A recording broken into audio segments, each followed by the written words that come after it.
You ever have a moment where your life takes such an unexpected turn, you stop and wonder, how did I even get here? Not in a bad way, not in a way that makes you regret anything, but in a way that surprises you, challenges everything you thought you believed, and somehow makes you feel more alive than ever. That's what today's story is about. It started on a Thursday. Just a regular Thursday, at least I thought. I was sitting at the kitchen table, still in my robe, sipping coffee, flipping through emails, and watching the clock tick toward 10 a.m. My husband, Mark, walks in, freshly showered, tie in one hand, coffee mug in the other. And he has that look, you know the one, that look that says, I've been thinking, and I'm about to say something you're not ready for. He leans against the counter, doesn't say a word at first, just watches me for a moment. I raise my eyebrows.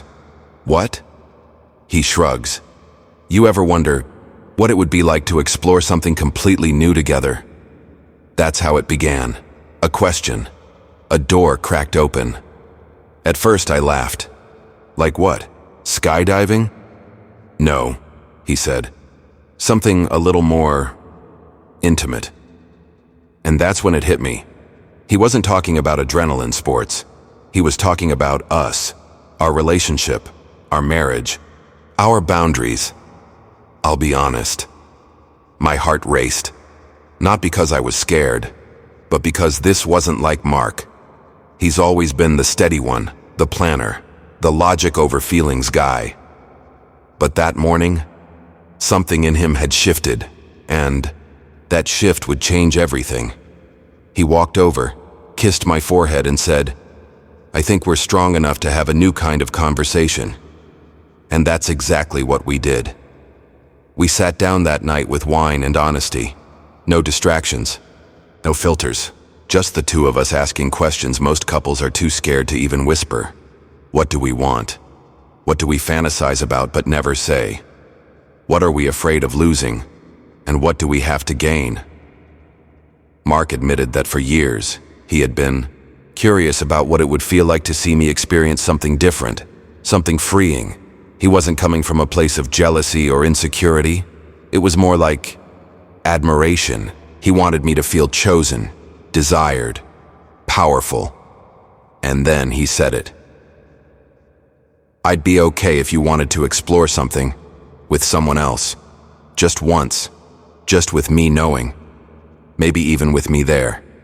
No secrets. Just truth.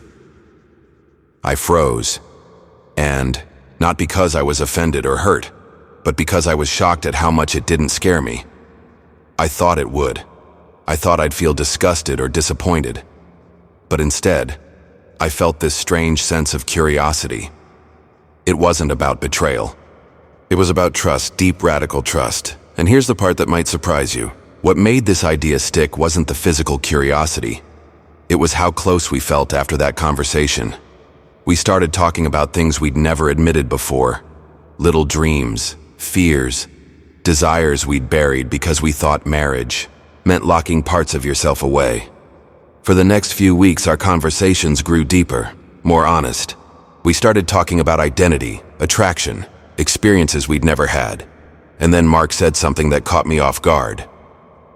I think it would be beautiful to see you with two men, not just anyone, but men who see your worth, who respect us, who understand that this isn't about something cheap, it's about exploring something deeply human. At first I hesitated, not because I didn't trust him, but because I didn't trust myself to know what I wanted. So we slowed down. We talked a lot. We read books, watched documentaries, joined online forums where couples talked about trust-based exploration. And that's when we met David and Chris. Two friends who had known each other for years. Gentle, intelligent, respectful. Both black men with a deep appreciation for culture, conversation, and relationships. It wasn't a hookup. It was a connection built over time. Over hours of talking, laughing, sharing stories. David was a jazz musician. Chris was a visual artist. Both had this calming presence. There was never pressure, never assumption, just curiosity and consent. The night we finally all met in person, something unexpected happened. We didn't rush into anything. Instead, we cooked dinner together, talked about music, art, the meaning of freedom. We laughed, we told stories, and the connection deepened. Mark sat beside me the entire evening, not just physically but emotionally, holding space, supporting, encouraging. And when it happened, when we finally crossed that threshold together, it wasn't what I expected. It wasn't about lust. It was about presence. It was about being seen, fully, as a woman, as a person, as a partner. And Mark, he looked at me like I was magic. That night didn't break us. It built us. It showed us how expansive love can be when it's not controlled by fear. Afterward, we sat together in silence. No words, just holding hands, breathing deeply, knowing we just entered a new chapter of our lives. One that didn't follow anyone's rules but our own. Now, I'm not here to say this is the path for everyone. It's not, and that's okay. Some couples thrive in tradition, some in structure. But for us, the moment we stopped playing by someone else's script, we found a deeper truth. Love isn't about ownership. It's about honoring each other's growth. It's about allowing space for transformation, without judgment. The most surprising part? Our marriage became stronger. Our communication became clearer. Our intimacy, deeper than ever.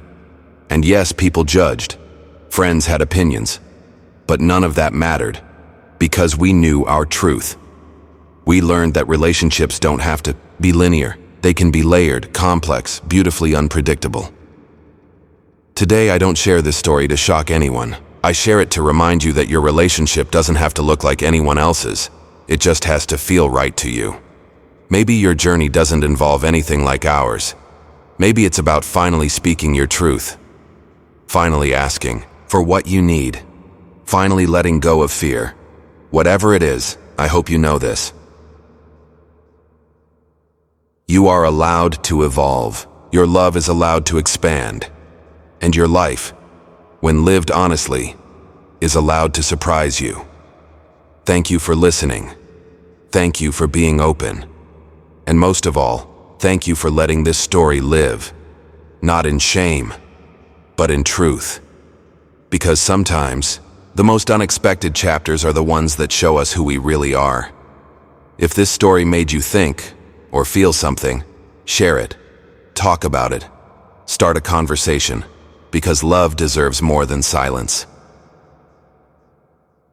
Until next time, stay curious, stay brave, and most of all, stay real.